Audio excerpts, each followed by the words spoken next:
une saignée, mais tellement forte qu'il restait très peu de sang, peut-être réveillé, tout à peine le nécessaire pour que la personne, elle décède pas.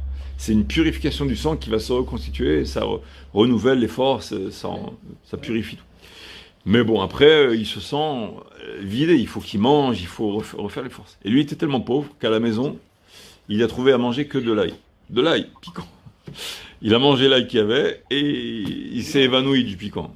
Et s'évanouit, donc son âme est montée. Un genre de mort clinique. Et là-bas, il a rencontré Akadosh Baruch Hu. Et Akadosh Baruch Hu, quand il l'a vu, Rabbi Lazare, il lui a dit, jusqu'à quand je serai pauvre comme ça? Jusqu'à quand je serai pauvre comme ça? Au point où il a fait un Kazadam, il avait que de l'ail à manger. C'est-à-dire, il s'est évanoui que de ça.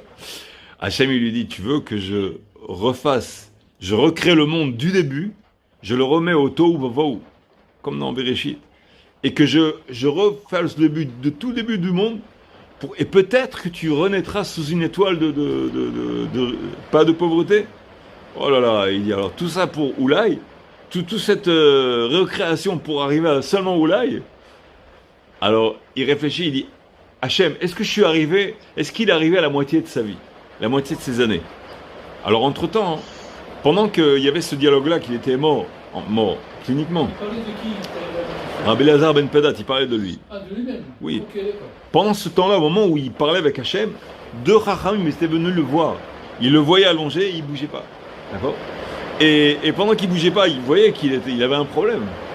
À ce moment-là, lui, entre-temps, il parlait avec Hachem.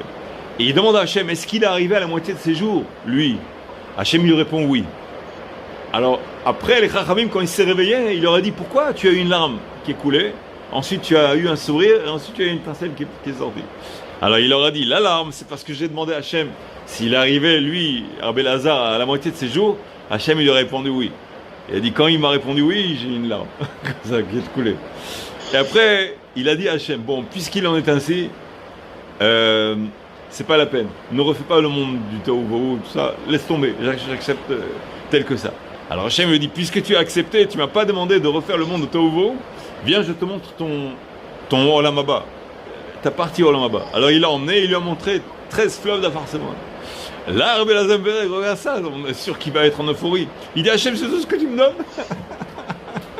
Hachem, il dit, tu veux pas que je laisse à tes amis? Il dit, est-ce que je demande à quelqu'un qui n'a pas? Tac, il a donné une claque. Alors, le sourire, c'est parce que quand il m'a montré Hachem ma partie du Olam Haba, j'ai souri, normal.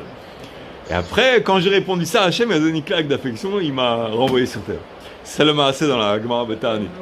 Hein? Comment il s'appelle? Rabbi Elazar ben Pedat. Ta'anit, vers la fin de Ta'anit. Ah, très